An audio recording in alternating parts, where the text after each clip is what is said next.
bonita, con el Cristo del Nazareno, que tú me regalaste, Carmen, que tú me regalaste, que tú me regalaste. ¡Ah!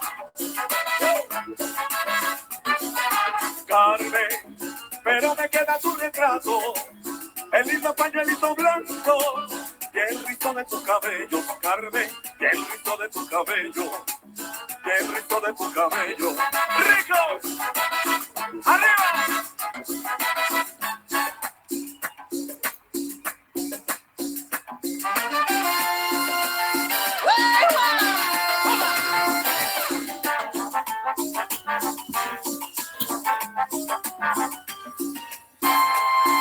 En esta canoa rancha que tú me mandaste a traer, ya viene rompiendo el agua solo por venirte a ver.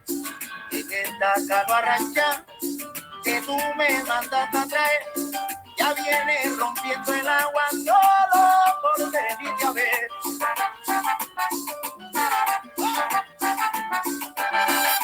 Adiós canoa, me voy pa' verte, rayando la aurora, me voy pa' verte, el son de la luna, me voy pa' verte, canoita yo, me voy pa' verte, y esos planes suaves son pa' comerlos con café, y esos planes suaves son pa' comerlos con café.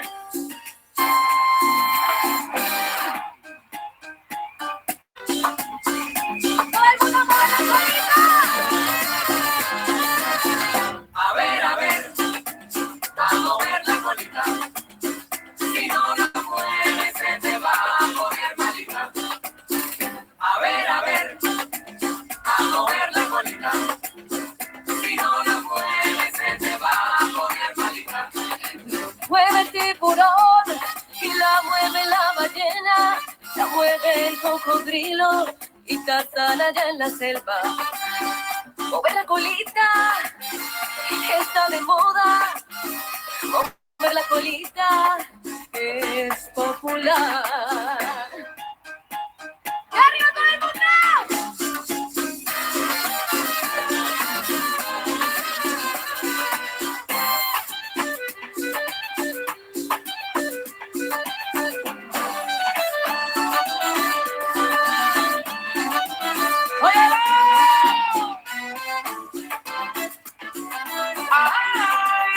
Al son de los tambores, esta negra se amaña, y al sonar de la caña, van brindando sus amores, esta negra soledad, la que goza mi cumbia, esta negra sana mucho de caramba, con la pollera colora, de aquí para allá, y allá para acá, qué buena está.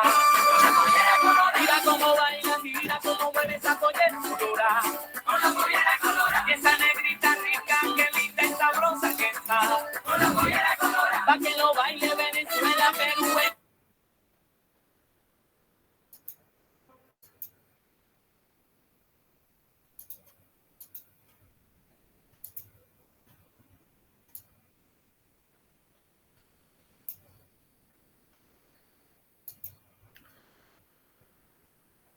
Buenas tardes, señores alumnos. Ya hemos terminado el tema de agua subterránea, nos falta ver algunos videos por hoy día, vamos a ver, y después ya continuamos con Geología de Bolivia y Geología aplicada a la Ingeniería Civil para terminar nuestro tema en este semestre. A ver, me van a decir si es que han visto esto. No creo que han visto esto. A ver. Ah, no, esto es mal. Quiero que me digan si han visto...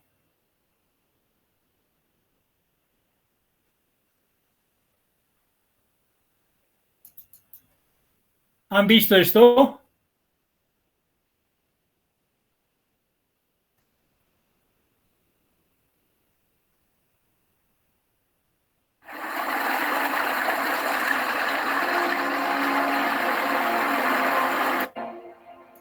Hasta la superficie. Para ello, en horizontal, siguiendo la vena de agua con el fin de aumentar su caudal. Los romanos utilizaban... ¿Este primer video han visto, señores? ¿La anterior clase o no los he mostrado? Willy, Marcelo o Carlos, dígame. Emily, ¿hemos visto este video o no?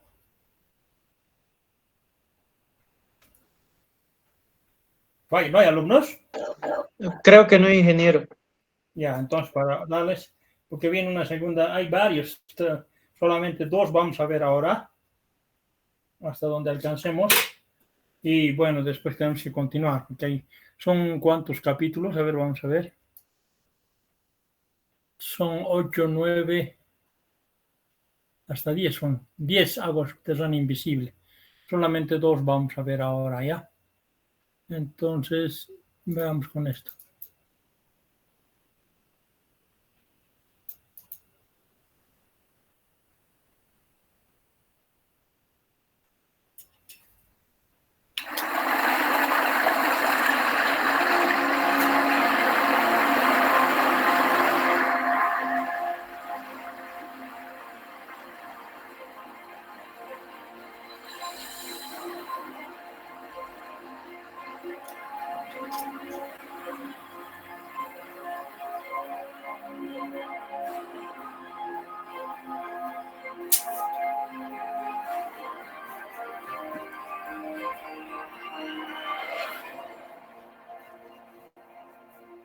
La captación del agua subterránea ha puesto siempre a prueba la inteligencia y la capacidad tecnológica del hombre. Los primeros aprovechamientos fueron de los manantiales, pero existen evidencias en épocas ya muy remotas de que existían perforaciones en busca de estas aguas subterráneas, lo que muestra una capacidad de interpretación y de percepción de la naturaleza que quizá hoy hayamos perdido. Un problema que tuvo que afrontar el hombre para aprovechar el agua subterránea fue elevarla hasta la superficie. Para ello desarrolló toda una serie de instrumentos, como son el tornillo de Arquímedes, Noria y otros muchos que podemos ver en nuestros museos. Como vamos a ver en este capítulo, el aprovechamiento del agua subterránea siempre ha sido muy dependiente de la tecnología disponible en cada momento.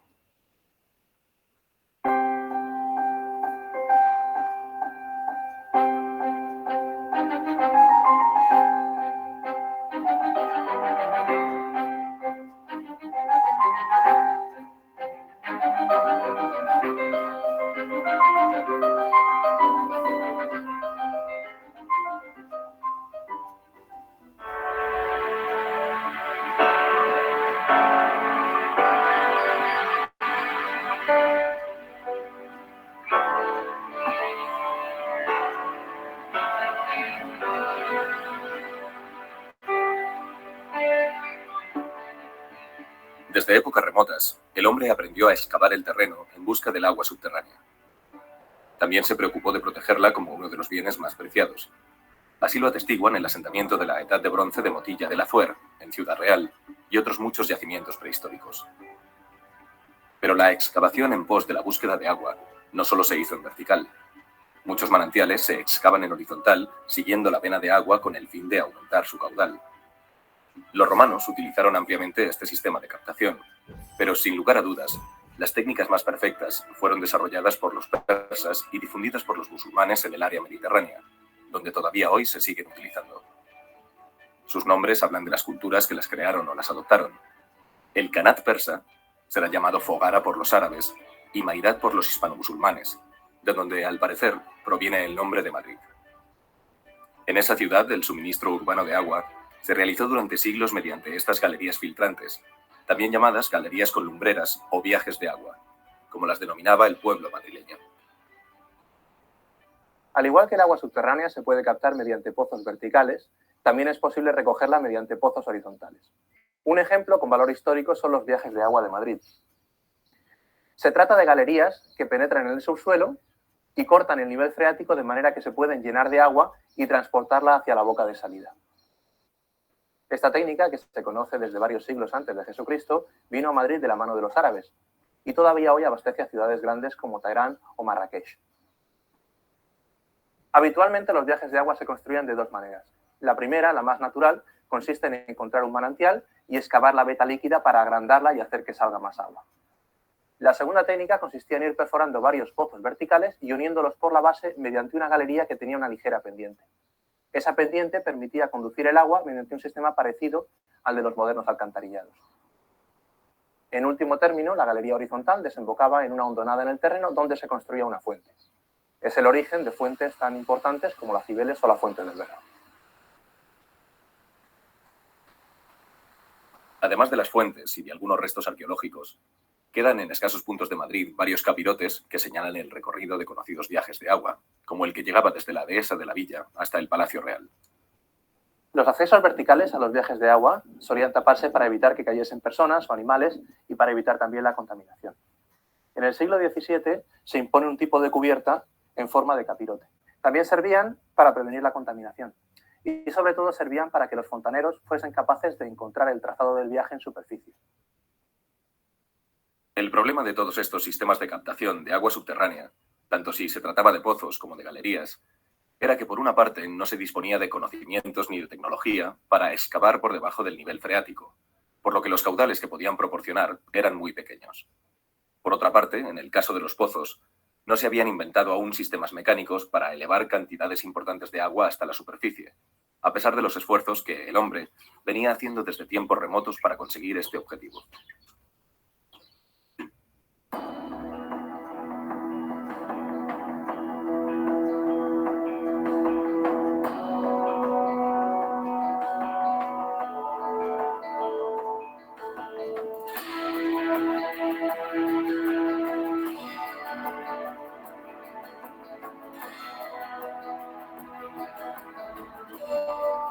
Quizá el más antiguo de los artefactos creado por el hombre para hacer menos penosa su tarea fuera el balancín o cigüeñal, una palanca dotada de contrapeso que reducía considerablemente el esfuerzo. Más tarde, el tornillo sin fin de Arquímedes, ampliado y mejorado por Vitruvio, permitiría elevar el agua desde grandes profundidades mediante el enlace de varios tornillos simples. Pero sin duda, la máquina de elevación más extendida en el pasado fue la noria de sangre, así denominada para diferenciarla de las ruedas hidráulicas. De origen oriental, la noria de sangre era tirada por un animal enganchado a un mayal que hacía girar una rueda horizontal engranada con otra vertical. La rueda vertical iba dotada de una cadena de cangilones o arcaduces que llegaban a la capa freática, donde se llenaban de agua y la subían hasta un canal. Con el tiempo, el incremento de las necesidades de agua motivaría la invención de máquinas para hacer más profundos los pozos y así obtener mayores caudales. Y con ello aparecerían también nuevas máquinas para elevarla hasta la superficie.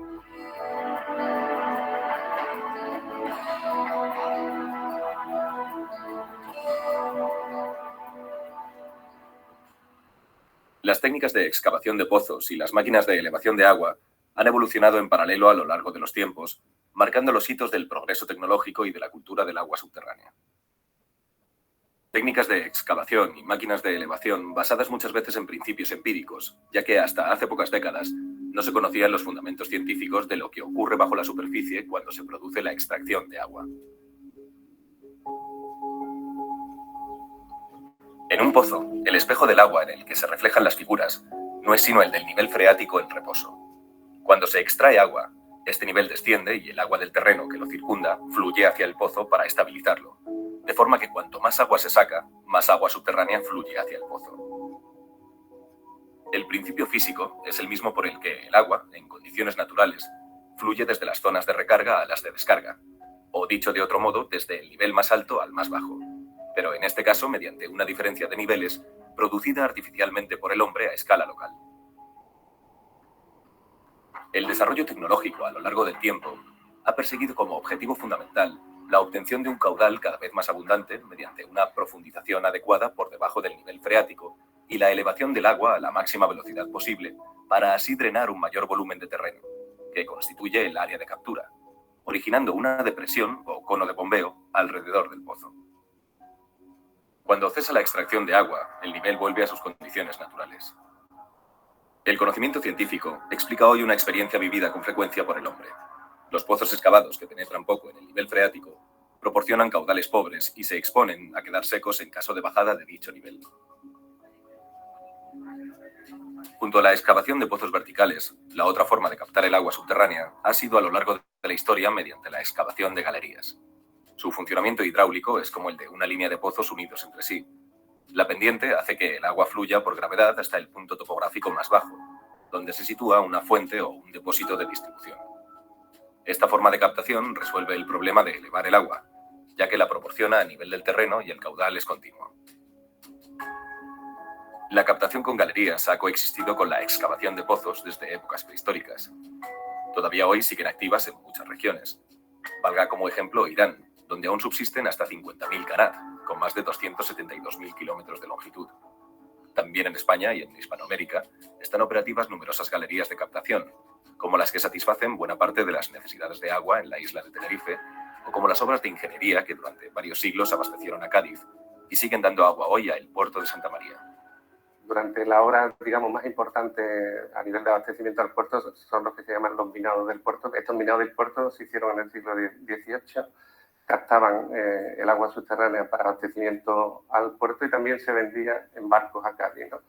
Cádiz, consciente de la necesidad perentoria que tenía de agua durante el siglo siguiente, el siglo XIX, compra unos terrenos cercanos a donde estaba la captación. Hay otra obra de ingeniería, que es la Galería de Cádiz, que captaban también la importancia de captar ese acuífero, que es el acuífero de la Sierra San Cristóbal en el puerto de Santa María. Hasta 1957-58, que se puso en funcionamiento el abastecimiento a la zona gaditana a través del embalse de Hurones, pues también se hizo otra obra importante, sobre todo entre 1937 y 1957. Juan Gabala, como director del ICME, fue el responsable de proyectar otra obra de captación que se denominan los Pozos de la Pilar.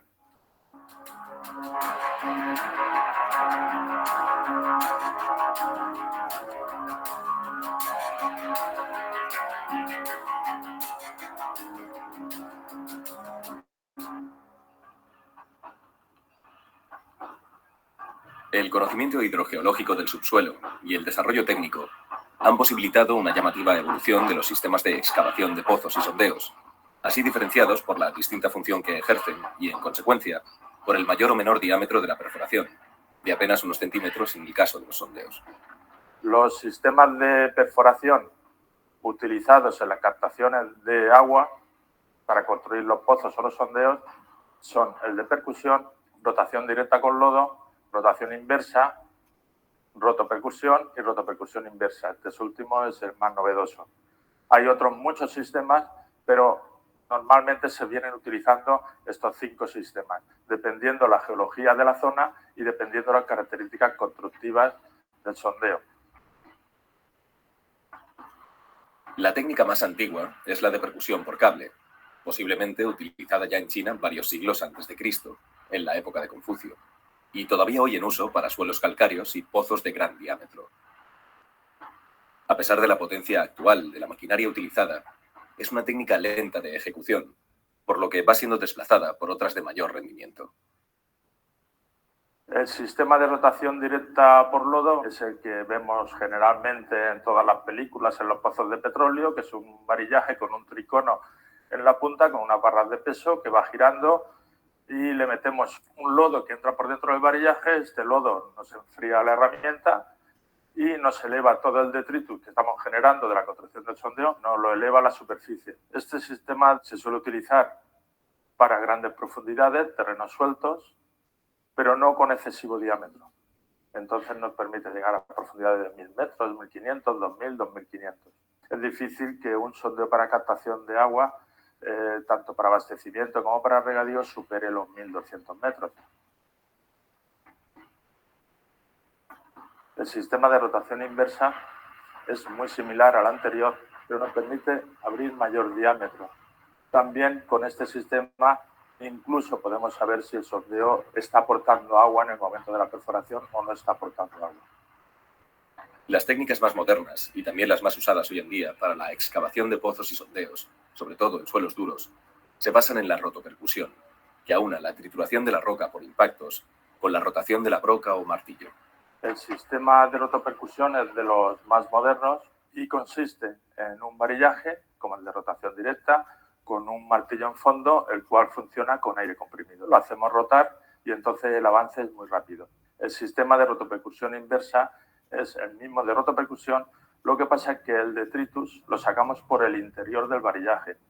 Ese sistema nos permite un avance muy rápido, como el de rotopercusión, y además nos permite un diámetro bastante aceptable para sondeos de explotación. O sea, es segurísimo que vamos a continuar captando agua para abastecimiento público, para regadío, porque estas aguas son generalmente de mejor calidad que las superficiales, más que nada porque no tienen contaminación y además se están continuamente filtrando, es decir, llueve, se filtra, se depura el agua, va al acuífero, va al gran embalse que es el acuífero y entonces la captamos del acuífero y la utilizamos.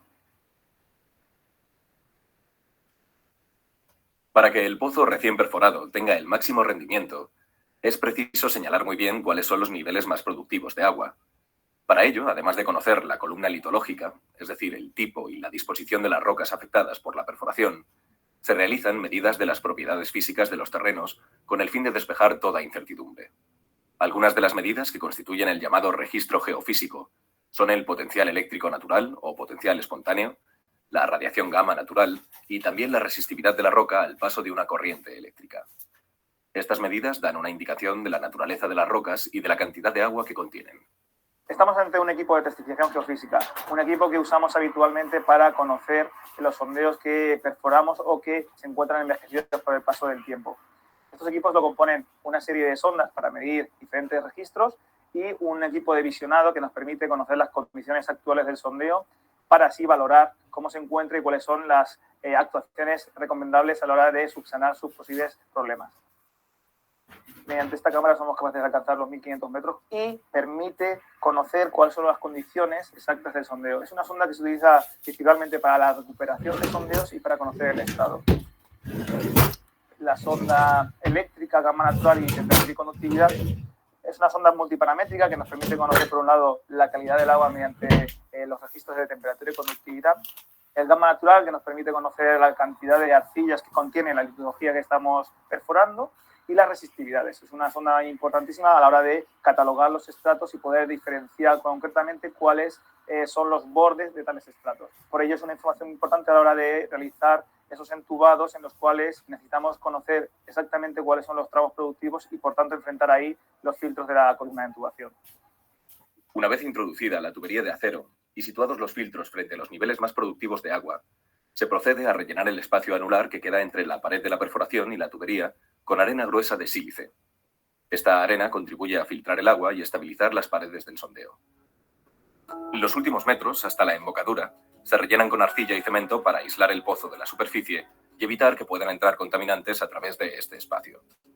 Por último, se coloca una tapa roscada de acero sobre la tubería y se cubre todo el pozo con una caseta. Durante la perforación se generan escombros triturados que ciegan los poros de las rocas y pueden sellar el flujo de agua hacia el pozo. Por eso, antes de equipar el nuevo pozo con una bomba definitiva, es necesaria una extracción fuerte y prolongada hasta que el agua sale limpia. En ocasiones, para aumentar el caudal, se recurre a abrir el tamaño de los poros y fisuras de las rocas y a multiplicar su número mediante técnicas que se denominan de desarrollo o estimulación. Estas pueden ser muy variadas, desde la fracturación hidráulica mediante agua a presión a la disolución con ácido en el caso de rocas calizas. Estas técnicas, que se aplican desde la década de los 60 del siglo pasado, se han mostrado muy eficaces para aumentar la productividad de los pozos.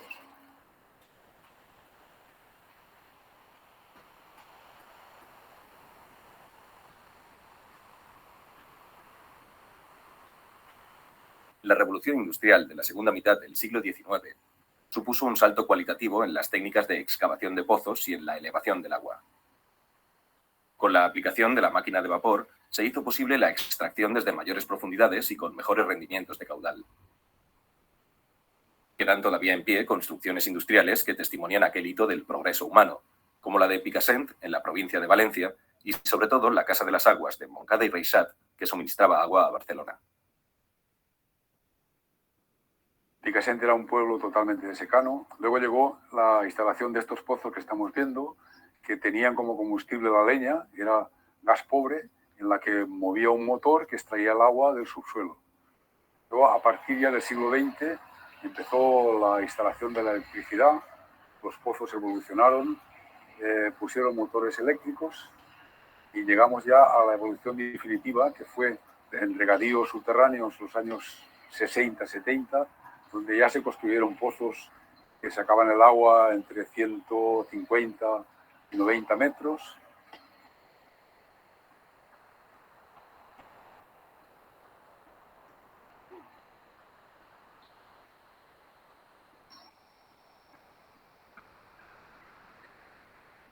En evidente contraste con la rústica arquitectura industrial del edificio de Picassent, la Casa de las Aguas de Montcada y Reixac es un conjunto de edificios de época modernista, con características decorativas y constructivas singulares en las que se expresa de forma simbólica el concepto de agua subterránea. Desde aquí se suministraba buena parte del agua que consumía Barcelona. Su gran singularidad reside también en su arquitectura industrial y en su máquina de vapor perfectamente conservada. Una máquina de vapor que solo hay 4 en todo el mundo. Una la tenemos aquí en Montcada y Reixac, otra la encontramos en Lisboa, en Canadá y en Irlanda. El proceso era bastante sencillo. Los pozos, que a través de 2 máquinas de vapor sustraían toda el agua subterránea, que la encontramos a 14 metros de profundidad. Esta agua subterránea se sustraía a través de estas máquinas de vapor que a la vez funcionaban gracias a estas calderas y a través de la energía del carbón se ponían en funcionamiento. Hasta que llegó la gran revolución industrial, que fue la introducción de la electricidad, que anuló por completo las máquinas de vapor y empezó un nuevo proceso en la Casa de las Aguas que duró hasta el año 1989, que es cuando finalmente se cerró la Casa de las Aguas. Hoy en día se sustrae agua para suministrar el riego de los parques y jardines, tanto en la ciudad de Montcada como en la ciudad de Barcelona.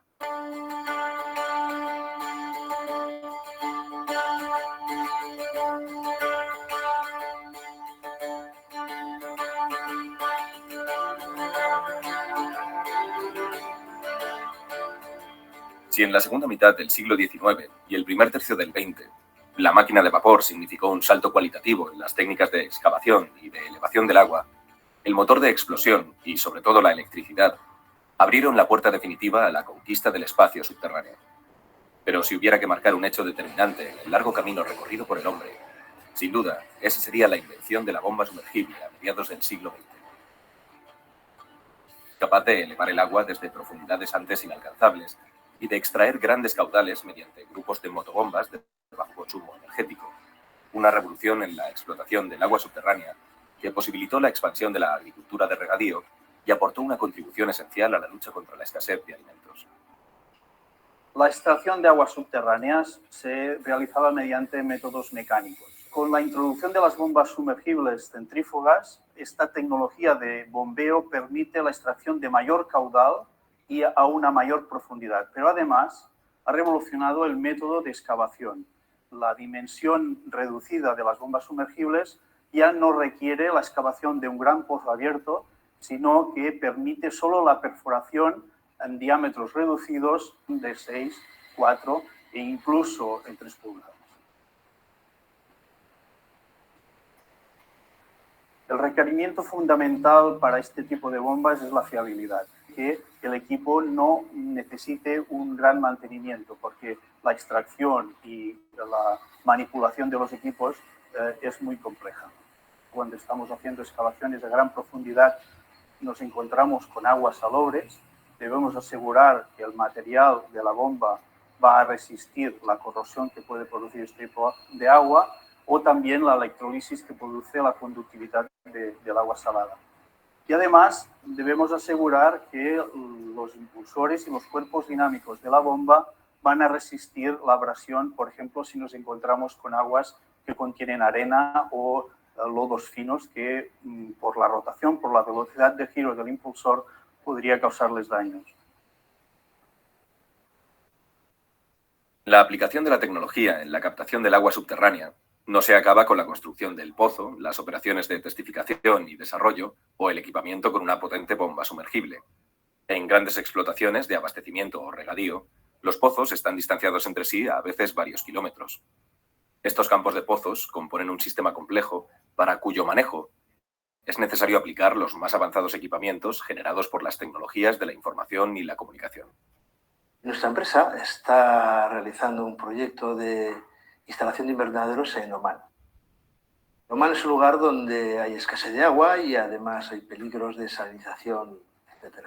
Nuestra labor aquí es aplicar tecnologías avanzadas de información, de movilización de aguas subterráneas y de redes sensoriales para hacer un uso muy eficiente del agua. Nuestra labor aquí consiste en monitorizar la explotación con sensores de salinidad, de profundidad de agua, con registros con contadores inteligentes, y todo esto se centraliza en un centro de proceso de datos.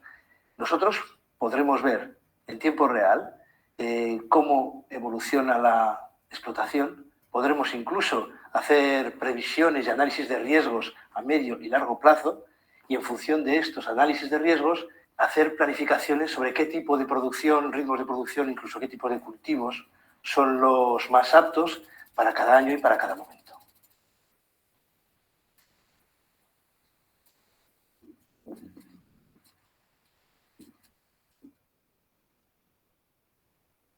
Este monumento a la noria, como los muchos que podemos observar en pueblos y ciudades de España, son una prueba del esfuerzo que siempre se ha tenido para captar este recurso que hemos llamado el agua invisible.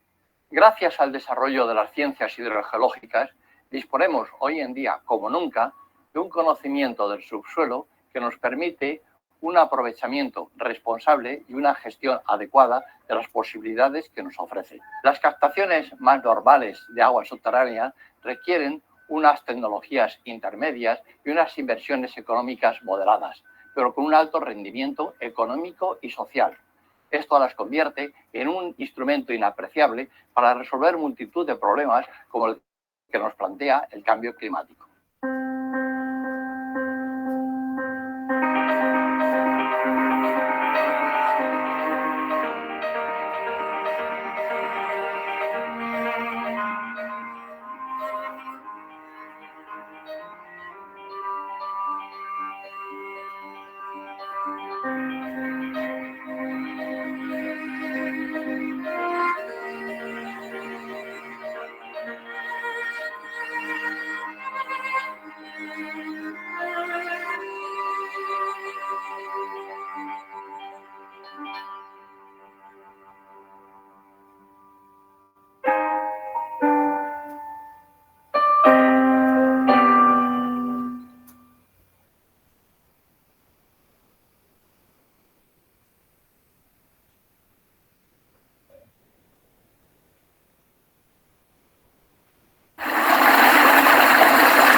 La captación del agua subterránea ha puesto siempre a prueba la inteligencia y la capacidad tecnológica del hombre. Los primeros aprovechamientos fueron de los manantiales, pero existen evidencias en épocas ya muy remotas de que existían perforaciones en busca de estas aguas subterráneas, lo que muestra una capacidad de interpretación y de percepción de la naturaleza que quizá hoy hayamos perdido. Un problema que tuvo que afrontar el hombre para aprovechar el agua subterránea fue elevarla hasta la superficie. Para ello desarrolló toda una serie de instrumentos, como son el tornillo de Arquímedes, norias y otros muchos que podemos ver en nuestros museos. Como vamos a ver en este capítulo, el aprovechamiento del agua subterránea siempre ha sido muy dependiente de la tecnología disponible en cada momento.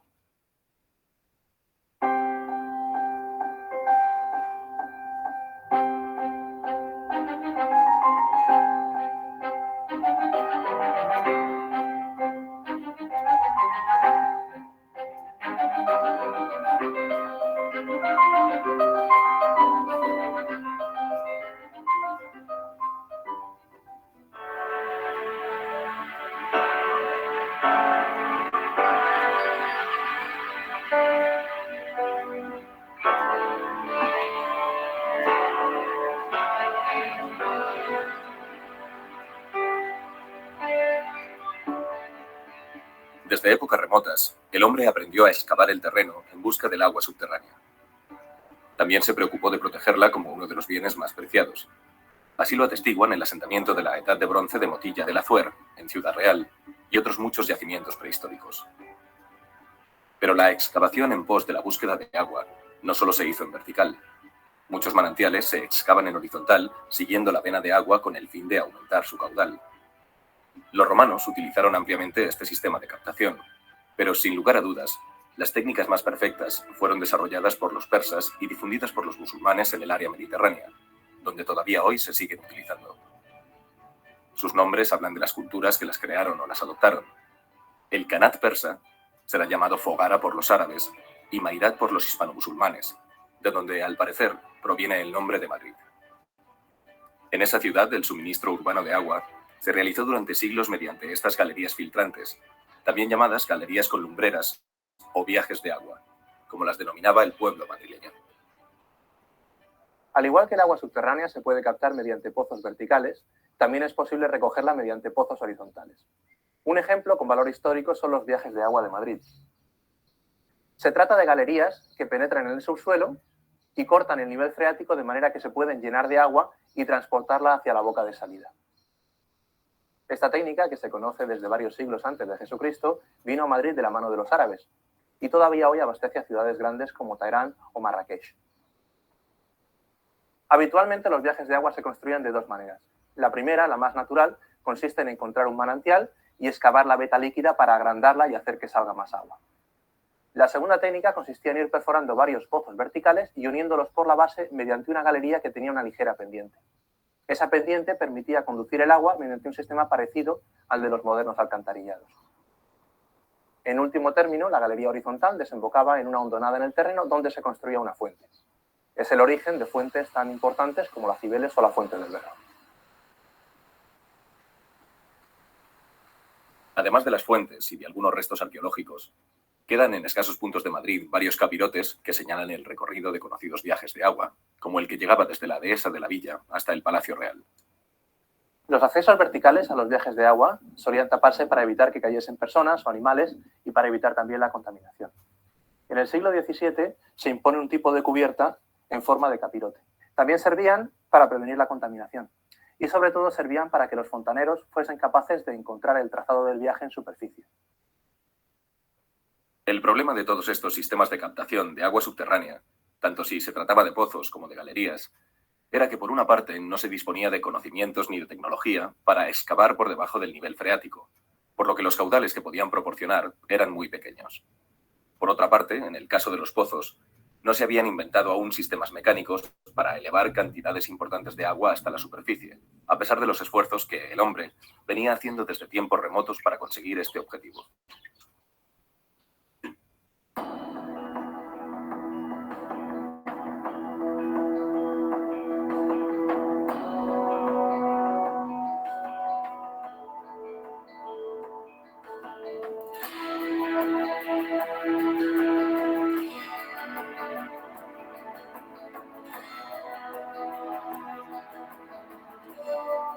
Quizá el más antiguo de los artefactos creado por el hombre para hacer menos penosa su tarea fuera el balancín o cigüeñal, una palanca dotada de contrapeso que reducía considerablemente el esfuerzo. Más tarde, el tornillo sin fin de Arquímedes, ampliado y mejorado por Vitruvio, permitiría elevar el agua desde grandes profundidades mediante el enlace de varios tornillos simples. Pero sin duda, la máquina de elevación más extendida en el pasado fue la noria de sangre, así denominada para diferenciarla de las ruedas hidráulicas. De origen oriental, la noria de sangre era tirada por un animal enganchado a un mayal que hacía girar una rueda horizontal engranada con otra vertical. La rueda vertical iba dotada de una cadena de cangilones o arcaduces que llegaban a la capa freática, donde se llenaban de agua y la subían hasta un canal. Con el tiempo, el incremento de las necesidades de agua motivaría la invención de máquinas para hacer más profundos los pozos y así obtener mayores caudales. Y con ello aparecerían también nuevas máquinas para elevarla hasta la superficie.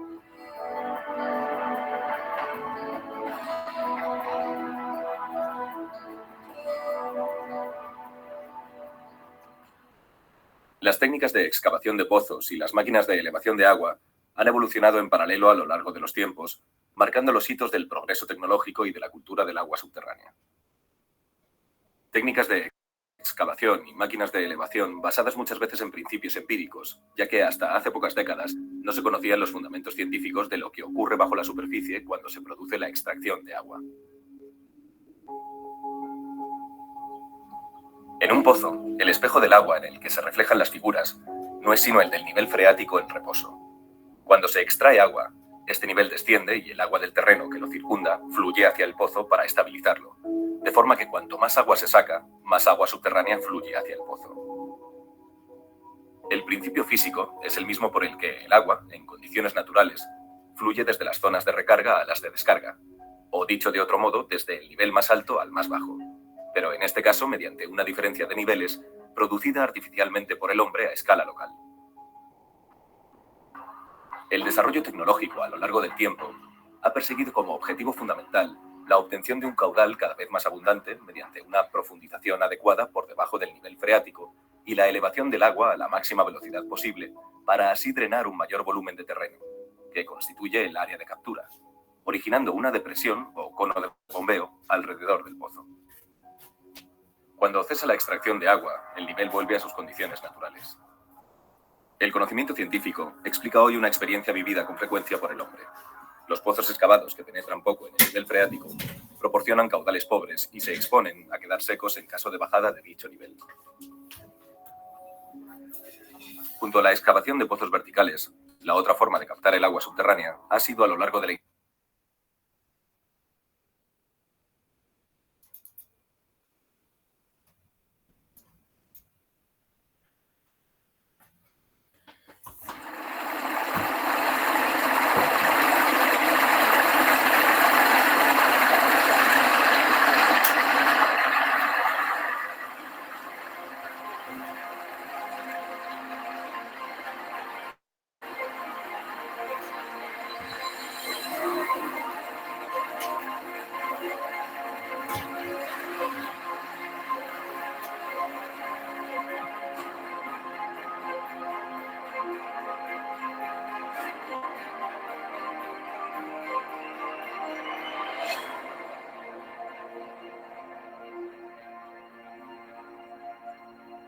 Bajo nuestros pies existe una realidad que a veces resulta difícil de imaginar. Agua. Agua subterránea. Sin embargo, casi un tercio de la población mundial utiliza este agua para satisfacer sus necesidades y cientos de millones de agricultores cultivan sus tierras con este agua. En España, 13 millones de habitantes utilizan el agua subterránea para satisfacer sus necesidades vitales. Y el agua subterránea también se encuentra presente en la producción de buena parte de nuestros alimentos. A pesar de su enorme importancia, la gestión de la mayoría de los acuíferos no tiene en cuenta criterios de sostenibilidad y equidad que nos permitan conservar este importante recurso de agua potable. Pero los acuíferos no solo nos suministran agua, son una fuente inagotable de energía geotérmica y también constituyen inmensos almacenes para acumular gases combustibles, CO2 o residuos indeseables de mantener en la superficie del terreno. Con frecuencia, aunque no lo veamos, el agua subterránea configura el paisaje y es el soporte de muchos ecosistemas terrestres. Por las múltiples oportunidades que nos ofrece, su conocimiento e investigación no es solo necesaria, sino apasionante.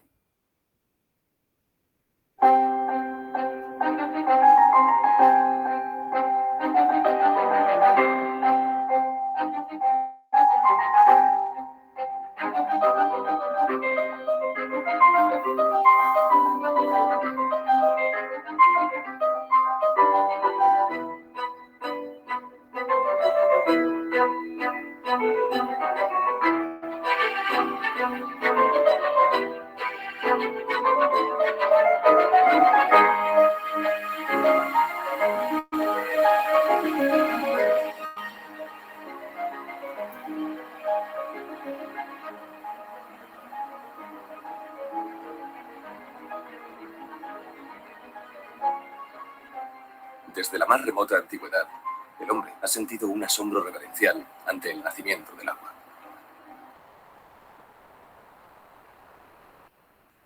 Leyendas, imágenes e iglesias dan fe de la relación que el hombre ha venido estableciendo entre la divinidad y las aguas.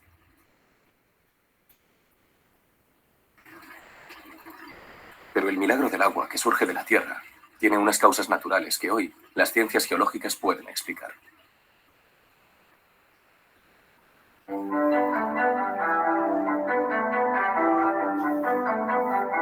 alguna parte del agua de lluvia se infiltra en el suelo y por la fuerza de la gravedad tiende a descender a través de los poros o de las grietas del terreno hasta llegar a capas de materiales menos permeables, como las margas, las arcillas o los neises, que bloquean su camino vertical. El descenso puede durar días o decenas de años hasta formar por saturación un depósito de agua que recibe el nombre de acuífero. Un acuífero es toda aquella roca capaz de almacenar y transmitir agua en cantidades significativas. La capacidad de almacenar agua de un acuífero depende esencialmente de la porosidad de la roca. Existen tres tipos de porosidad fundamentales. En primer lugar, encontramos la porosidad intergranular. Como puede verse en el modelo, este tipo de porosidad es típico de materiales como arenas o gravas y consiste en la superposición de sedimentos unos encima de otros y en que el agua se aloja en los huecos. Ese agua puede circular por los huecos de la roca. El segundo tipo de porosidad que encontramos en la naturaleza es la porosidad por fracturación, que es propia de rocas ígneas y metamórficas. En este caso, al tratarse de formaciones insolubles, el agua se aloja en las fracturas que quedan entre los distintos cuerpos de roca y en ocasiones es incapaz de circular por el subsuelo de una fractura a otra. Por último tenemos la porosidad por disolución. Este tipo de porosidad es propio de medios kársticos, como por ejemplo las rocas calizas. Este tipo de rocas, al ser solubles en agua, permiten que el agua al circular las vaya disolviendo, de manera que van generando redes de canalículos y cuevas que suelen desembocar en ríos subterráneos.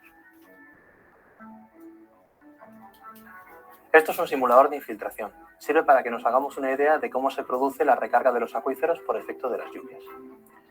Como podemos observar, tenemos una primera capa superior que se corresponde con el suelo. El suelo es la capa más superficial del terreno que da soporte a la vida vegetal. Acto seguido, tenemos la zona no saturada que nos lleva hasta el nivel freático, a partir del cual nos encontramos con la zona saturada del acuífero. Todo suelo tiene una determinada capacidad de infiltración. Cuando se produce una lluvia, el agua, en primer lugar, se aloja en los poros del suelo.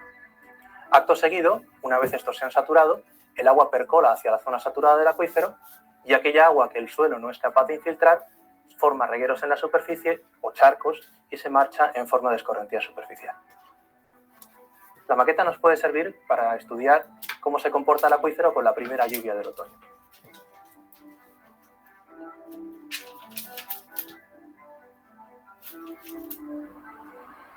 El agua que se infiltra en el subsuelo y alimenta los acuíferos puede descargar en lagos, cursos de ríos, manantiales o directamente en el mar. Debido a la menor o mayor permeabilidad de los materiales, la velocidad de su movimiento es lenta en los acuíferos detríticos, mientras que puede alcanzar velocidades similares a las de las corrientes superficiales en los acuíferos kársticos.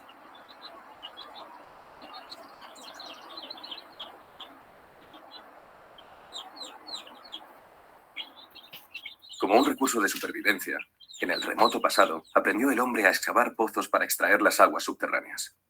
Hoy, las bombas sumergibles aportan en España 4.300 hectómetros cúbicos anuales para regadío, siendo el uso agrícola el mayor y más conocido de los aprovechamientos que brindan los acuíferos.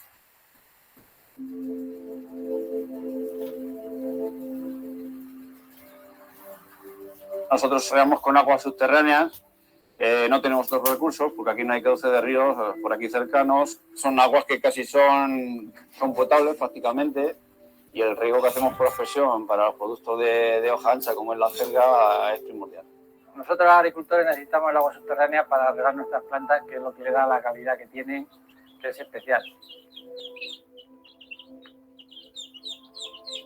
La producción de alimentos cada año tiene que ir aumentando. A nivel mundial se está demandando que la productividad aumente más de un 40% antes del año 2030 y las aguas subterráneas que hoy tienen, representan el 30% aproximadamente de los usos de agua para regadío fundamentalmente y para abastecimiento a poblaciones, va a tener cada vez más relevancia. También se abastecen de agua subterránea las ciudades, llegando a ser el uso urbano con casi 1.400 hectómetros cúbicos anuales, el segundo en importancia. De hecho, alrededor de un tercio de la población española consume agua subterránea. Desde este campo de pozos, que está formado por 9 unidades de captación, se pueden extraer unos caudales continuados de explotación del orden de 600 litros segundo para su incorporación incorporación al abastecimiento de la Comunidad de Madrid. El manantial de Arteta es el principal manantial que tenemos en Navarra. El 60% de la provisión de aguas de Pamplona proviene de este manantial de aguas subterráneas desde 1859.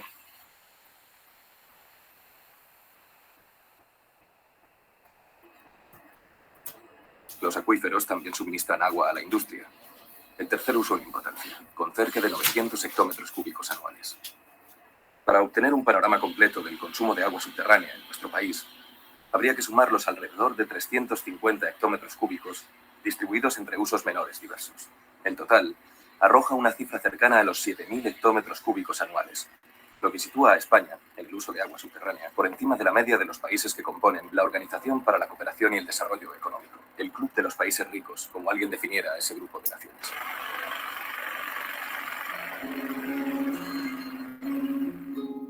Con grandes diferencias entre ellas, en todas las comunidades autónomas del Estado español se usa agua subterránea, siendo la Comunidad Valenciana la más destacada en términos absolutos. También en la mayoría de ellas predomina el uso agrario, marcado en color rojo, mientras que la proporción de abastecimiento urbano, señalado en azul, cobra particular importancia en las Islas Canarias. Las provincias del sur de la Comunidad Andaluza, con el 61%, las Islas Baleares con el 54%, Castilla-La Mancha con el 50%, la Comunidad Valenciana con el 46% y Castilla y León con el 37%. Por su parte, el uso industrial, como indica el color amarillo, es relevante en Madrid, Aragón, Cataluña y algunas comunidades del norte peninsular. Una nota común merece la pena subrayar. Según nos muestra el mapa, ninguna comunidad autónoma explota al 100% sus recursos de agua subterránea, habiendo diferencias en algunos casos muy notables entre la capacidad total, señalada en tono azul, y la captación actual, como indica el color rojo.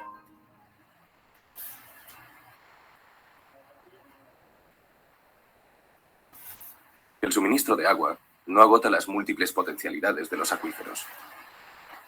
Basta asomarse a los baños termales de Alange, en Badajoz, o de Alhama, de Aragón, para constatar que ya los romanos y otros pueblos antes que ellos eran conscientes de las saludables virtudes del agua subterránea cuando aflora en superficie, cargada de calor y de sustancias minerales beneficiosas para el organismo humano. También los manantiales de aguas termales fueron con frecuencia asociados a creencias religiosas. Desde un punto de vista científico, hoy se sabe que no son sino una evidente manifestación de la actividad geotérmica, la misma que produce los géiseres y otros muchos fenómenos provocados por el agua en contacto con el calor interno de la Tierra. La energía geotérmica es una energía que nos proviene del subsuelo. Efectivamente tiene que ver con el agua subterránea. En el caso de la geotermia, el agua nos sirve como elemento de transporte de la energía. Una energía que el terreno, el subsuelo, le cede gratuitamente y permanentemente a ese fluido, bien de forma natural o de forma artificial. Nosotros queremos aprovechar esa energía, ese recurso que nosotros necesitamos para nuestra vida ordinaria. Los acuíferos se han convertido en potencial fuente de energía por efecto de los avances tecnológicos aplicados a la geotermia a partir de mediados del pasado siglo. Los de alta temperatura o alta entalpía proporcionan electricidad y calor a ciudades enteras en Islandia o Nueva Zelanda y a grandes instalaciones en Estados Unidos, México, Italia, Polonia, Hungría, China, Japón y algunos otros países. También en España, acuíferos de temperatura media abastecen algunas calefacciones de distrito. Y las numerosas instalaciones de climatización con energía geotérmica de baja entalpía realizadas en los últimos 5 años confirman que los acuíferos pueden llegar a ser una de las grandes fuentes de energía limpia y renovable del futuro inmediato. Bueno, esto es un sistema de climatización geotérmico con una bomba de calor. Es un sistema abierto, tomamos la temperatura del agua y la devolvemos de nuevo al acuífero. El agua viene desde el pozo, entra por aquí a un intercambiador. En ese intercambiador nosotros ya la temperatura se la cedemos al fluido del circuito cerrado de la bomba de calor y a través de los sistemas de distribución, a través de unos fan coils, con unas sondas de temperatura y unos termostatos, distribuimos en el centro y climatizamos.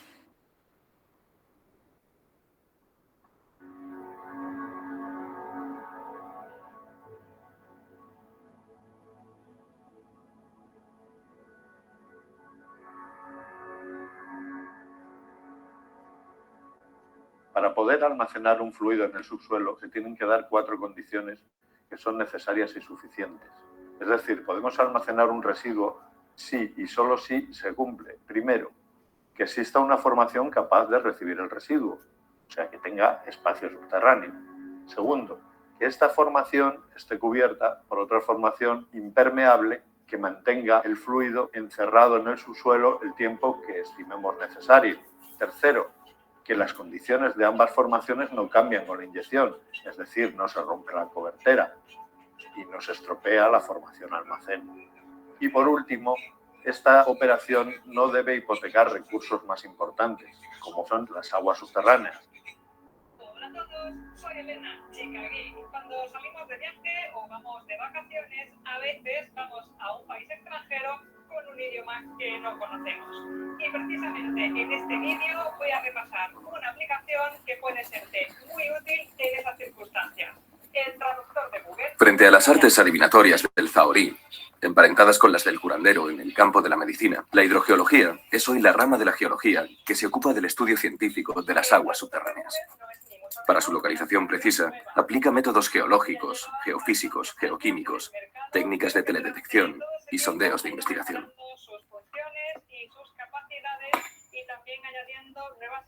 Una de las técnicas geofísicas, de todas las que hay, quizás la más frecuente para utilización en investigaciones de hidrogeología, de búsqueda de acuíferos, es la tomografía eléctrica, la realización de la investigación de subsuelo empleando corriente eléctrica introducida en el terreno a través de unos electrodos, recibiendo la señal por otros electrodos y procesando esa información.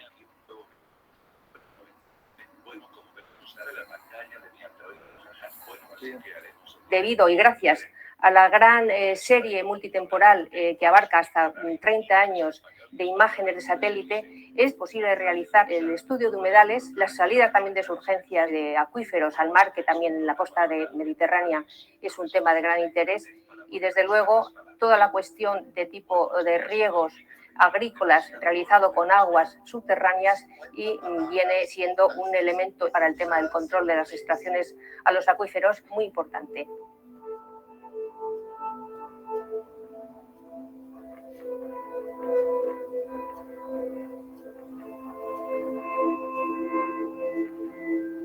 Para la interpretación científica de la ingente cantidad de datos proporcionada por los métodos y las técnicas descritas, se requiere la imprescindible ayuda de la informática y de la modelización matemática. Sus resultados ofrecen una descripción exacta de los acuíferos y de los procesos que se dan en ellos. Un modelo matemático se construye a partir de los datos fundamentales que caracterizan a los acuíferos. Estos datos se contrastan con los medidos en el acuífero. Si los resultados que da el modelo matemático y los medidos en el acuífero son menores que un cierto error, el modelo se puede dar por válido y decir que con la herramienta que hemos construido somos capaces de reproducir el pasado. Entonces, si nosotros con esa herramienta somos capaces de reproducir el pasado, podemos suponer que somos capaces de predecir el futuro.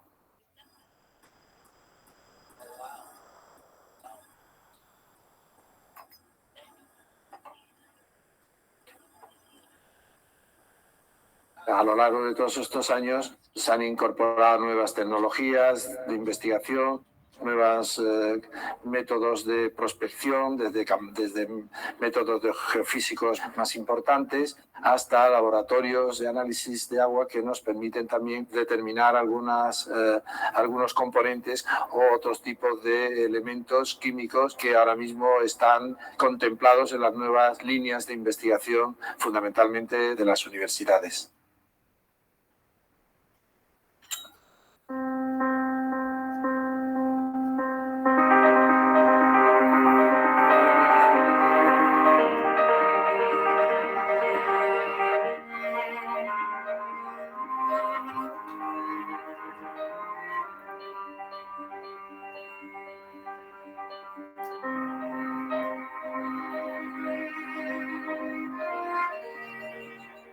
La interpretación predictiva de los datos hidrogeológicos y el avance industrial han despejado el camino a la explotación de las aguas subterráneas.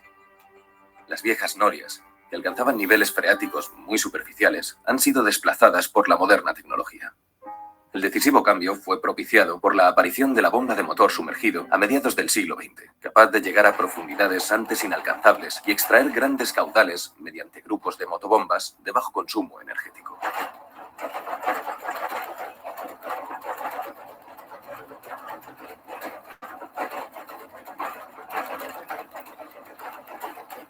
Los trabajos de explotación son realizados hoy por empresas de sondeo altamente especializadas, cuyo desarrollo ha sido posible gracias a la constante evolución tecnológica.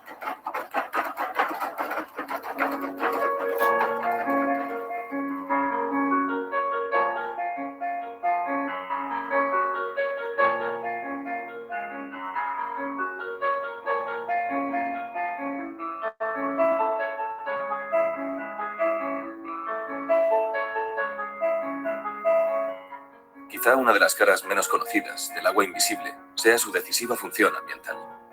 Muchos de los paisajes que contemplamos son el resultado de un conjunto de fenómenos físicos y procesos ecológicos motivados en su mayor parte por la presencia de agua subterránea. Se trata de los humedales. Los humedales son ecosistemas fundamentales, sobre todo en zonas caracterizadas por la aridez, como ocurre en buena parte de la península ibérica. En ellos se da cita a la vida. Una gran diversidad de especies animales y vegetales encuentra aquí el hábitat adecuado para su conservación. También constituyen una importante fuente de recursos para el hombre, siempre que la sobreexplotación, el desarrollo, la invasión del espacio físico que ocupan o los cambios hidrológicos artificiales no los degraden o acaben con el complejo equilibrio en que está basada su existencia. Los humedales son enclaves de biodiversidad. Eso estamos acostumbrados a escucharlo habitualmente. Y ciertamente es así, pero también son enclaves de geodiversidad y de hidrodiversidad. Y precisamente ahí radica, en la mayoría de las ocasiones, la importante biodiversidad que atesoran estas zonas.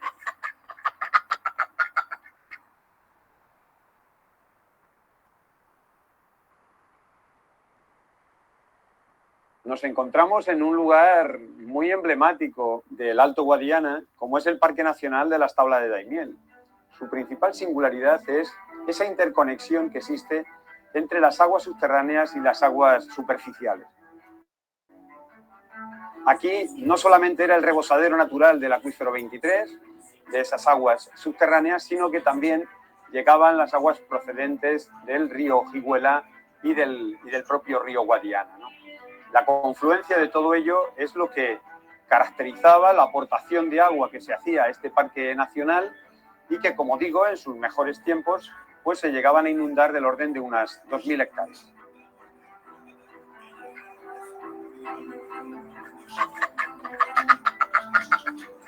Los humedales en los que interviene el agua subterránea se caracterizan por la escasa profundidad del nivel freático y aparecen cuando el nivel freático está por encima del nivel del terreno. En algunos casos, una lámina de agua libre procedente del acuífero o a veces de aguas superficiales cubre la superficie del terreno durante todo o buena parte del año, facilitando el desarrollo de la vida acuática. Charcas, esteros, lagunas, tablas y marismas son algunos de los nombres más comunes con los que conocemos estos humedales en la lengua española. Ella lo sabía todo y ocasionalmente movía sus conocimientos en otros.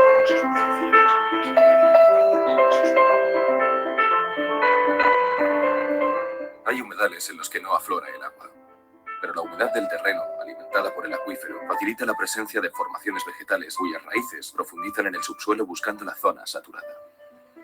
Son los criptohumedales, así llamados porque los procesos que conforman su ecosistema quedan ocultos a los sentidos del hombre.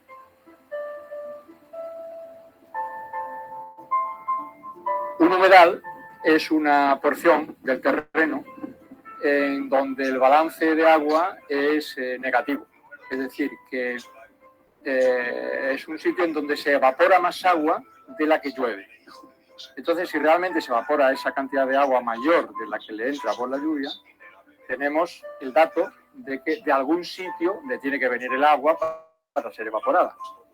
Los criptohumedales son esas porciones del terreno que son humedales, pero en donde no abundan los animales acuáticos o normalmente no se reconocen plantas propias de ambientes acuáticos, sino más bien tanto animales como plantas que están asociadas al hecho de que se evapore mucha agua.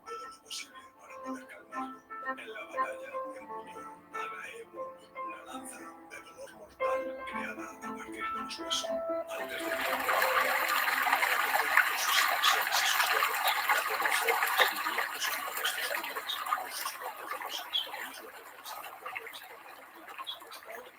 El papel que desempeña el agua subterránea en el ambiente no se agota con el sostenimiento de los humedales.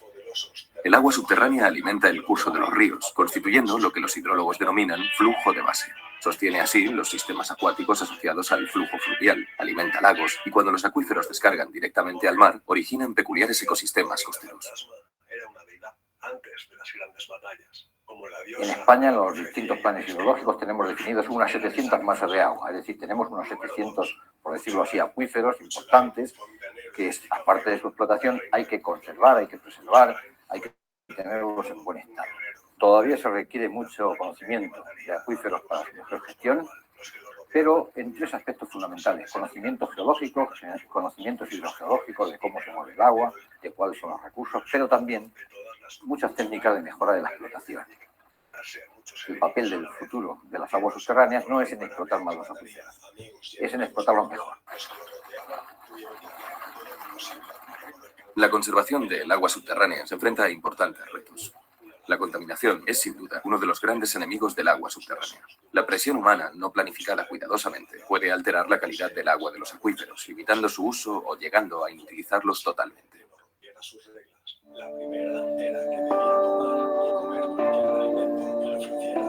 La discriminación de residuos sólidos y una adecuada elección y preparación del terreno ayudan a evitar que la disolución de los residuos, la lixiviación, produzca infiltraciones contaminantes que lleguen a los acuíferos.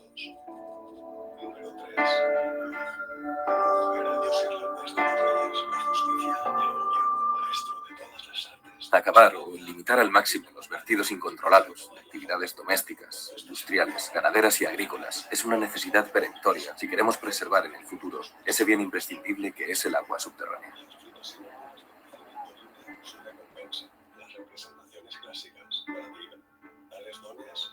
El otro gran enemigo del agua invisible es el uso intensivo no planificado, sin control. Cuando un acuífero pierde la capacidad de recarga, desciende el nivel freático, dejando en seco pozos y humedales. Los ríos que eran alimentados por su descarga se hacen donantes del acuífero y pueden llegar a secarse durante buena parte del año.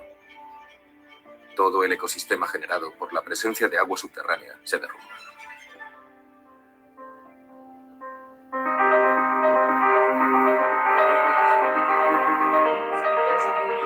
En el caso de los acuíferos costeros, la explotación intensiva puede invertir el proceso de descarga de agua dulce y provocar la intrusión de agua salada, contaminando parcial o totalmente la reserva. Estas arenas contienen agua que es como la llave de oro que abre la cerradura de la vida, del bienestar y del desarrollo. Todas las actividades están relacionadas con el agua de una manera directa o indirecta.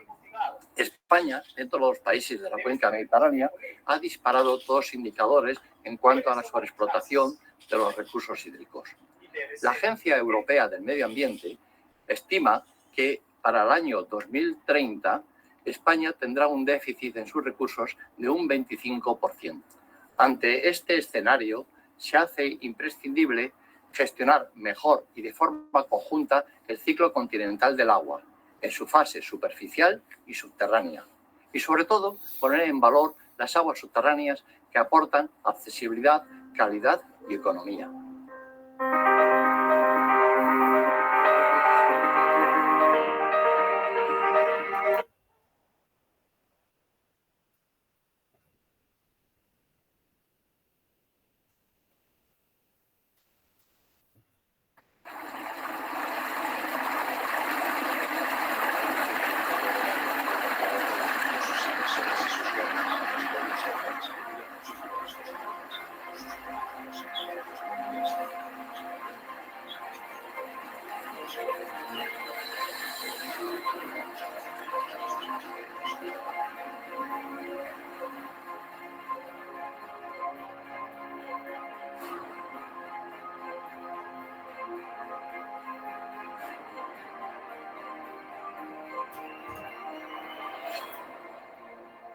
Para entender las aguas subterráneas es necesario conocer el ambiente en que se desenvuelven. Un acuífero no es un lago sumergido, ni tampoco, como a veces se le representa, una bolsa. El acuífero está formado por los poros y por las fisuras del terreno, y el agua se almacena o circula a través de ello siguiendo unas leyes físicas bien establecidas. Los materiales del subsuelo, el desnivel y la presión da origen a los diversos tipos de acuíferos y al diverso comportamiento de las aguas subterráneas, como tendremos ocasión de ver en este capítulo.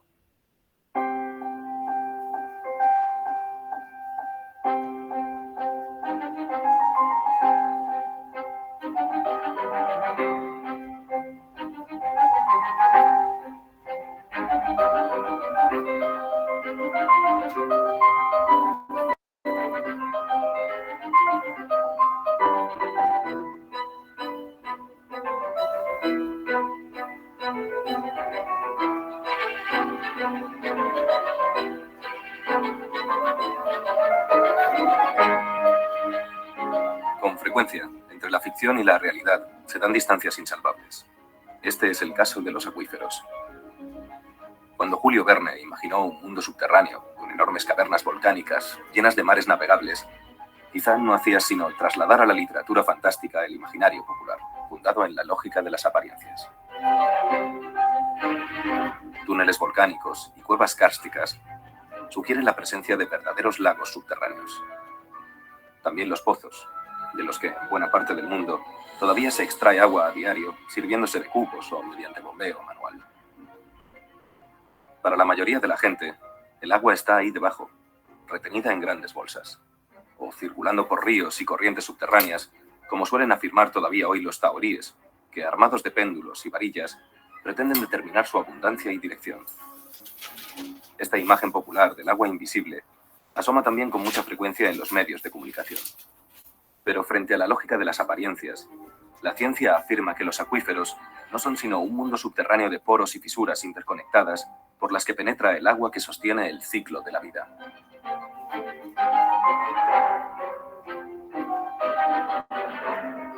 La porosidad de los materiales que constituyen el subsuelo determina las características y los comportamientos fundamentales de los acuíferos. El caudal que pueden proporcionar, la calidad del agua que contienen y la mayor o menor vulnerabilidad a la contaminación.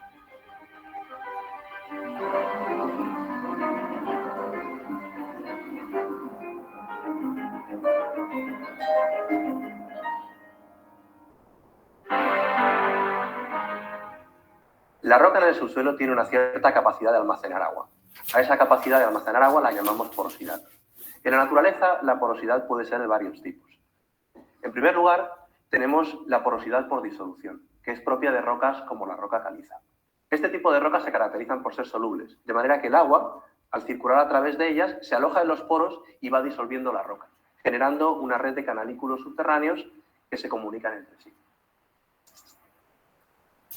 En segundo lugar, tenemos la porosidad por fisuración, que es propia de rocas ígneas y metamórficas como los gneisses, las pizarras o los granitos. En este caso, la roca no es soluble, por lo que el agua solo es capaz de circular a lo largo de los planos de fisuración y de las grietas que se producen en la roca. En último lugar, tenemos lo que conocemos como porosidad intergranular. En este caso, que es propio de rocas como las arenas, el agua se aloja en los intersticios que hay entre los distintos gránulos de material. El concepto de porosidad en un medio acuífero granular, como estas arenas que tenemos aquí, se entiende muy bien a partir de un ejemplo de la vida cotidiana. Imaginemos que yo saturo de agua la esponja. Si yo vierto agua sobre ella hasta saturarla, parte de ese agua chorreará otra vez, mientras que otra parte se quedará humedeciéndola. En hidrogeología, la porción que chorrea a través de la esponja es lo que conocemos como porosidad drenable por gravedad, mientras que la que queda humedeciendo el material se llama retención específica. La suma de ambas es lo que conocemos como la porosidad total del material. Para entenderlo mejor, vamos a hacer uso de una maqueta. Este pequeño tanque de arena, que tiene acoplado un grifo en la parte inferior, hará las veces de nuestro acuífero. Además, he preparado dos botes. Este de aquí contiene 900 mililitros de agua, mientras que el otro está vacío y nos servirá para recoger el agua sobrante que drene a través de la maqueta.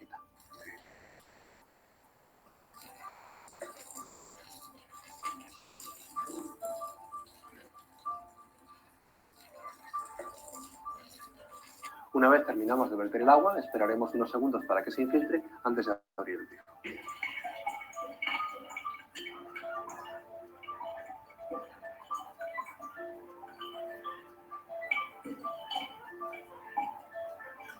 Los casi 400 mililitros que hemos recogido en el bote se corresponden con la porosidad drenable por gravedad, mientras que los 500 que han quedado almacenados en la maqueta son la retención específica. La porosidad es la proporción de poros que hay en los suelos y esa proporción es del orden de, bueno, varía mucho de unos tipos de suelos a otros, pero puede ser del orden del 30%, es habitual.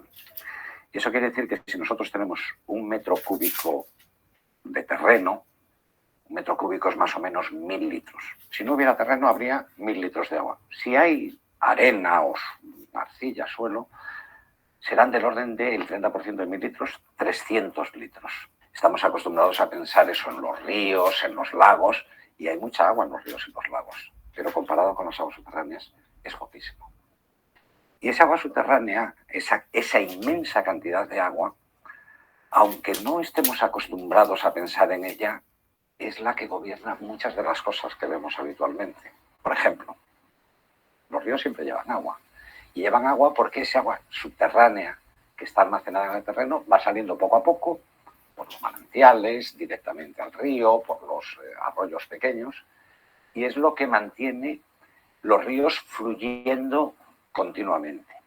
Luego, el primer papel de las aguas subterráneas es eso, a veces decimos darle resiliencia al ciclo hidrológico, que siga habiendo humedad, que siga habiendo ríos, que sigan los árboles pudiendo beber mientras no llueve. Ese es el primer papel. Las grandes reservas de agua son las aguas subterráneas. En una primera clasificación, los hidrogeólogos distinguen entre acuíferos detríticos, acuíferos kársticos y acuíferos fisurados. Los acuíferos detríticos se forman en subsuelos sedimentarios, con arenas y areniscas que absorben con facilidad el agua. Su nivel freático se sitúa más cerca de la superficie y suelen estar mejor protegidos frente a la contaminación. Sin embargo, proporcionan habitualmente agua más mineralizada y caudales menores que los acuíferos kársticos. Estos suelen ser más vulnerables a la contaminación y presentan fuertes fluctuaciones del nivel freático. Por último, los acuíferos fisurados, característicos de las rocas densas como granitos, neises o basaltos, suelen proporcionar caudales menores y son vulnerables a la contaminación en el caso de que no tengan sobre ellos un suelo vegetal de gran espesor que actúe como escudo.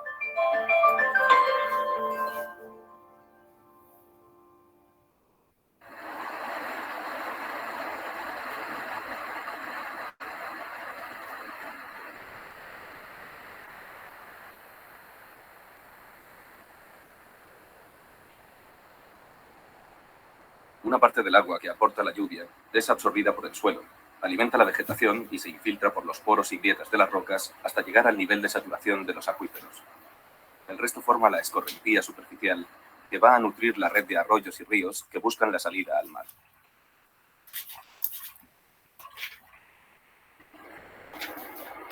La evaporación de la humedad superficial provocada por el calor genera las nubes reiniciando el ciclo que sostiene la vida en nuestro planeta, el ciclo del agua, como se lo conoce desde el siglo XVII, cuando dos científicos franceses, Pierre Perrault y Edmond Mariotte, establecieron la relación entre la evaporación, la infiltración y el caudal de los ríos. La medición del caudal de los ríos es uno de los primeros pasos para una eficaz gestión del agua. Con ese fin se instalan las estaciones de aforo en diversos tramos de los ríos. El conjunto constituye la red foronómica, que funciona de forma semejante a la red de estaciones meteorológicas. En las estaciones de aforos no solo se mide el caudal circulante por los ríos, sino también la calidad del agua y, a veces, su carga sólida, es decir, los sedimentos que transporta. Esta medida proporciona una indicación de la tasa de erosión de los suelos en la cuenca.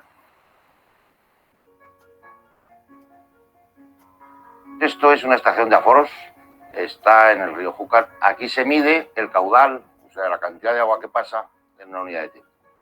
Hay una serie de dispositivos, de equipos puestos en medio del cauce que miden la velocidad del agua y también miden la altura. Entonces, por el área, por la velocidad, se sabe el caudal. Estos equipos a veces hay que ajustarlos porque tienen derivas.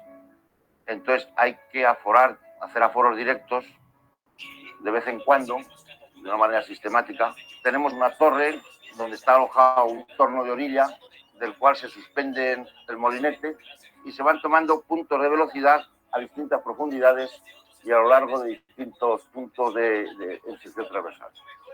Entonces, con todos estos puntos de velocidad, sacamos el caudal que en ese momento está pasando en el río. Con ese número comprobamos si coincide con el que está midiendo los equipos que hay instalados. Al aforar un río, se obtiene el caudal que circula en ese momento. Si se produce una precipitación sobre la cuenca, el caudal aumenta progresivamente y sigue aumentando, aun después de que termine la lluvia, hasta alcanzar un máximo que se denomina cresta o punta de la avenida. A partir de ese momento, el caudal va decreciendo paulatinamente hasta recuperar el caudal inicial. Esta curva en forma de campana, denominada hidrograma, es fundamental para conocer el comportamiento hidrológico de la cuenca y determinar la cantidad de agua subterránea que alimenta los ríos, conocida como caudal base. En 1856, el ingeniero francés Henri Darcy, encargado de dotar de abastecimiento de agua a la ciudad de Dijon, descubre que en un medio poroso, el agua se desplaza desde el nivel de energía más alto a los más bajos, por lo que su energía procede esencialmente de las diferencias de nivel y de la presión. Para comprender mejor la ley de Darcy, vamos a hacer uso de un modelo en el laboratorio. Esta maqueta que tenemos aquí representa un acuífero de arenas gruesas que se corresponde con esta capa marrón de aquí abajo, confinado por unas arcillas negras impermeables que tenemos aquí arriba. En este acuífero vamos a establecer una zona de recarga, es decir, una zona por donde entra el agua, y una zona de salida que se corresponde con este grifo que tenemos a este lado. Vamos a cargar la maqueta.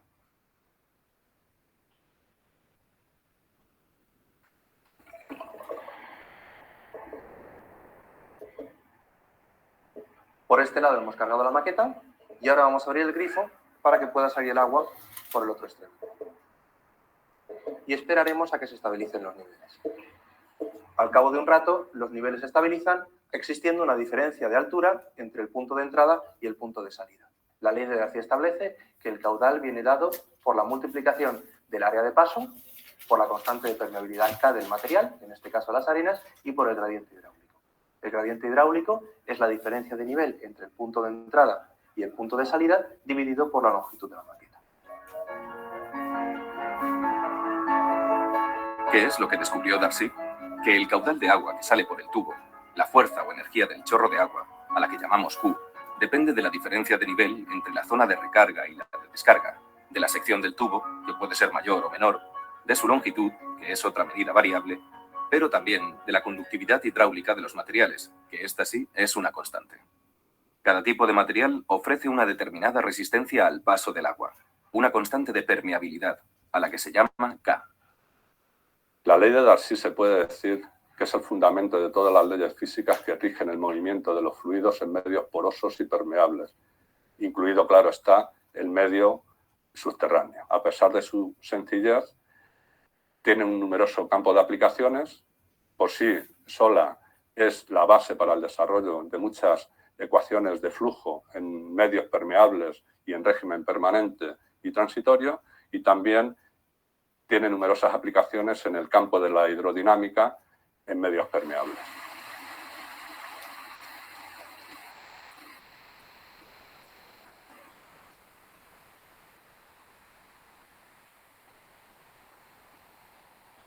El agua que emana de la tierra, en los manantiales y en los ríos, es una demostración palpable de la ley de Darcy.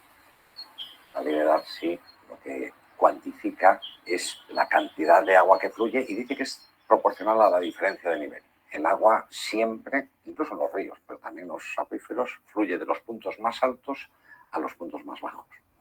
De manera que si vemos un manantial en una montaña, podemos estar seguros que ese agua viene de cotas más altas. Y el agua en las montañas pues viene de la lluvia, viene de la fusión de la nieve, que cuando se funde se va infiltrando por el terreno y va entrando también a las capas acuíferas y que va poco a poco saliendo en las cotas más bajas. Pero parte del agua sigue fluyendo hacia abajo, a buscar otro punto de salida más bajo.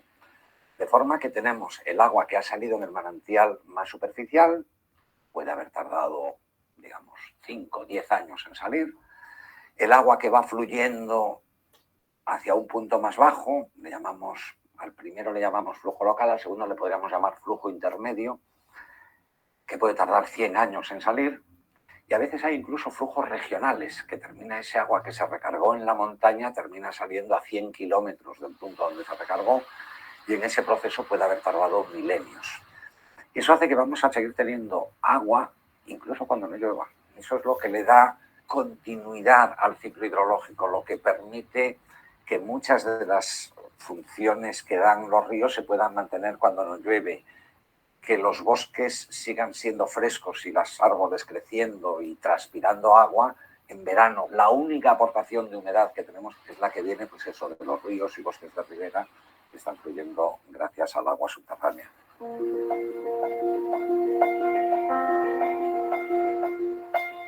La independencia de los ciclos climáticos cortos es una de las propiedades especialmente valiosas de las aguas subterráneas. De hecho, mientras el tiempo de permanencia del agua en los acuíferos puede ser de siglos, vemos que en la superficie del terreno el tiempo es de unos 10 días hasta que se evapora. En un río puede ser de unas 2 semanas el tiempo que tarda en llegar al mar, y en un lago se calcula que unos 10 años. El agua que se infiltra en el terreno, que es el agua de lluvia, está muy poco mineralizada. Cuando entra en el terreno va a empezar a disolver minerales. Y va a disolver lo que haya. Si estamos en la mitad este de la península ibérica, los suelos en su mayoría son suelos carbonatados.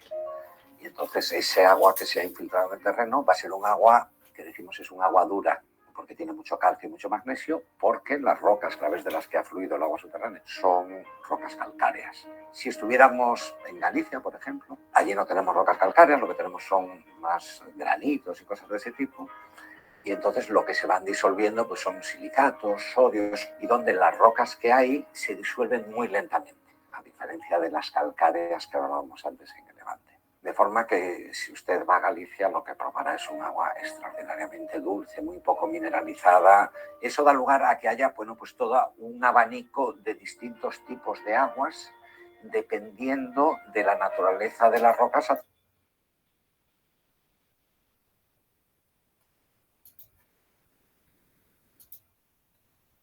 Bien, señores, con esto hemos terminado hidrogeología.